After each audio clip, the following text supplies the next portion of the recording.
Morning guys, Jerry from Wild Eye. Quick video, it's been a while, sorry, it's been hellishly busy, but we're getting back into the swing of things. The last couple of weeks, I've been on a lot of safaris with people doing photography. On Saturday, Penny and I did a digital photography course at the office, and yesterday, Sunday, we did a walk at the Monte Cassino Bird Garden, something you can join us for next time by following our Facebook page. However, there's so many people that enjoy photography, which is fantastic, but there's basic things, small little things that people don't pay attention to.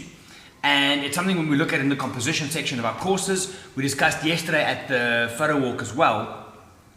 And I think there's three things for me over the last few months, well, from July all the way through all the trips and everything, three things that people can focus on to make their photography better. It's nothing difficult, but we get so caught up in the moment, or you just don't think about it, which is probably even worse. So three things for me that you will improve your photography immediately. Number one, and this thing is something I've been carrying on about for a while now. The last video I did from a decoy was the same thing, is what are you shooting? People get to a sighting, or yesterday at the bird park for example, and there's a parrot, yeah? Everybody just starts taking pictures, But what are you taking a picture of? Are you taking a picture of the parrot? Maybe. On a wildlife trip, yes. You get to a leopard sighting, you get your one shot. That's your proof shot. That's not a good photograph. That's proof that when you get home, you can tell your family, look, I saw a leopard.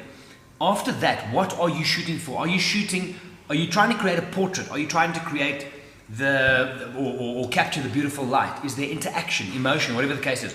If you can answer for yourself why you're picking up your camera, you'll already be in a better position, thinking-wise, to get better shots. Think about what you're doing. Number two and three are very closely together, and it comes back to composition. A lot of people, when they take pictures, they stick the subject dead slap bang in the middle. Why? Because it's easy? Because of iPhones and things that you just pick up and make and druk type thing? No. By using the rule of thirds, and on the courses I say, it should actually be called the guideline of thirds, because rules are meant to be broken. Yeah? It's easy to say sorry afterwards. So, rules are meant to be broken. There's a reason why, however, we want to not place our subject dead center in the frame. You want to have them off on that rule of thirds, on one of those PowerPoints. It works. It's worked since the Middle Ages when the famous artists did their drawings and all of that. But it's a start. Try getting your subjects off frame, off center.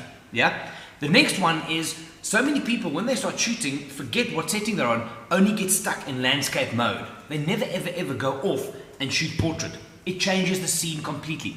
Have a look at these two examples I've got on screen for you here. Same tree, literally, 5 seconds apart.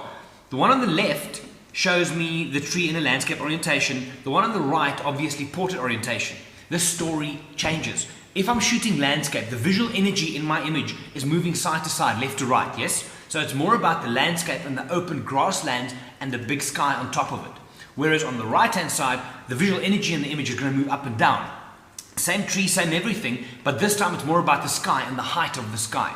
So at a sighting or whatever you're photographing, always try and look and see what are you trying to emphasize. Are you looking at side-to-side movement? Is it a sprinter running? Then you're going to do it landscape.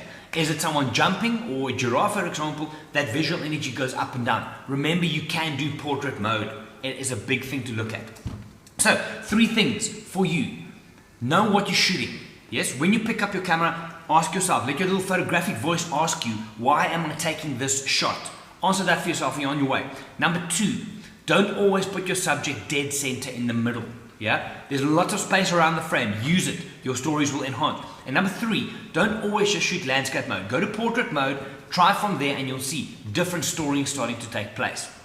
Right. Like I said, I've been traveling quite a bit the last while, and I still haven't even come close to editing my own images. But back in the swing of things with the office now, so more videos, more blogs and things coming up in the next while. Make sure to stay tuned, both on the blog and on the Wild Eye Facebook page, and we can hook up from there. Anyway, my name is Jerry. This is Photo Chat for Wild Eye. I will see you guys next time.